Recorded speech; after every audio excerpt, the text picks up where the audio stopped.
Hello everyone and welcome to DevTech Minds.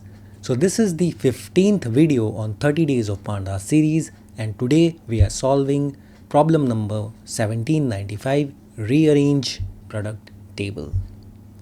So let us discuss what data we have. We have a products table. A products table is given with 4 columns. We have product ID, store 1, store 2 and store 3, which means that product ID is the primary key, which means it is going to contain the unique values, and each row in this table indicates the product's price, which means store 1, store 2, store 3, these column indicates price of that product on that particular store. So which means for product ID, let's say 1, the price of that product in store 1 will be given, in store 2 will be given, in store 3 will be given, because one product can have different prices in different store based on the localities, and that is what is present in this data. So if the product is not available in the store, the price will be null in that stores column. That is understandable. Now what we have to do is we have to write a solution to rearrange the products table so that each row has product ID, store and price. This means what we have to do is we have to unpivot the data, which means we need to convert columns into rows. Now what that means, if I go to the sample input, you can see we got the product ID 0. It has the price in store 1 and store 2 and store 3. Then for product ID 1, it has the price in store 1, not in store 2 but in store 3.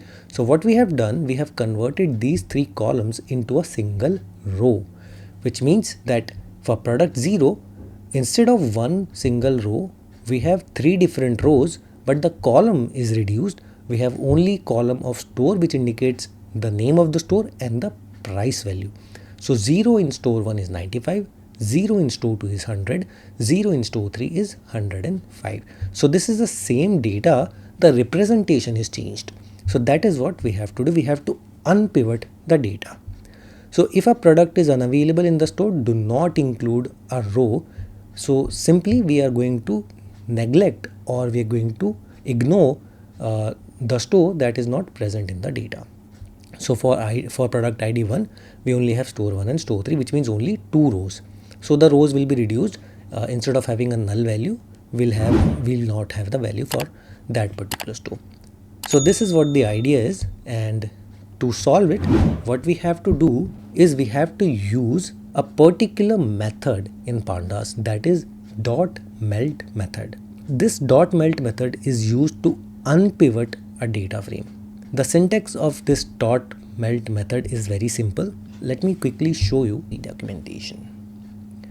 Alright, so you can see it's gonna take ID vars, value vars, var name, value name, column level and the ignore index. The important variables are the ID vars. Frame data frame is there, but we usually use df.melt, so that's gonna do the work for us. If we use pd.melt, then we have to provide the data frame first, but I hope you know this one. Then the ID variable, this is the variable in which we need to provide the column that we want to keep as an identifier. Then the value variable is also important. This is the column we want to unpivot. Then we need to provide the variable name, whatever new name we want to give to that column. We can also give the value name, so the name of the new column that will hold the value from the column that is being unpivoted. So that column already have some value, right? So this column, the store 1, store 2, these columns already have values. So we want to change these columns into a row, naming it, let's say, a store. We need to name it as store, and then we need to put the value of these columns into another column. That is what we will provide with the value name. So that is what we're going to use to solve this problem. So let's get started with it. Alright, so let's create a variable melted. Then we need to use the products table, then products.melt. So here we already got the data frame, so we do not need to provide the frame from here. Alright, .melt. Then I'm going to provide the ID var, and ID var is product ID.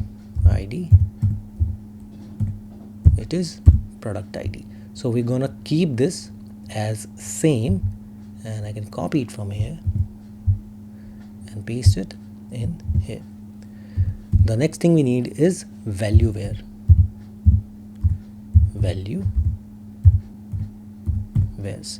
Now we need to provide a list of variables because we have 3 different columns that we need to unpivot.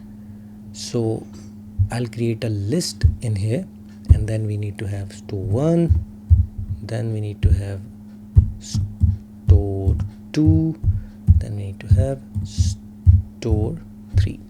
These are the 3 columns that we need to unpivot. So I provided it as a list. Next thing, we need to provide the variable name. We need to keep it as store, which is given, so store. And the last thing is value name. The column which will hold the value will be named as given in here, price. So that is what we need to do, and this melted will do the work for us. Now either I can simply return the melted for me, return, or I could just remove this variable from here and then just return, and then just use this one. So these are the ways. I hope you are totally aware of it. Another thing I can do is, if needed, we can drop the null values, and yes, we definitely need it because some null values are there. So let's first remove the null values. I'm going to use melted again, and I'm going to use melted dot drop NA, because null values are needed to be dropped, and the subset is going to be the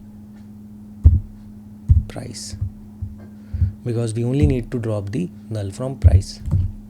All right, so that is gonna work for us, and let's run our code. All right, so the test sample has accepted our code. Let's just try and submit it so that it runs against all the test cases, and yes, indeed it has successfully solved the problem. So this is how you can solve this problem. It was very simple. Just understand the use case of the dot melt method and you will be easily able to solve this problem. So I hope you understand it, and once again, don't forget to like, share and subscribe.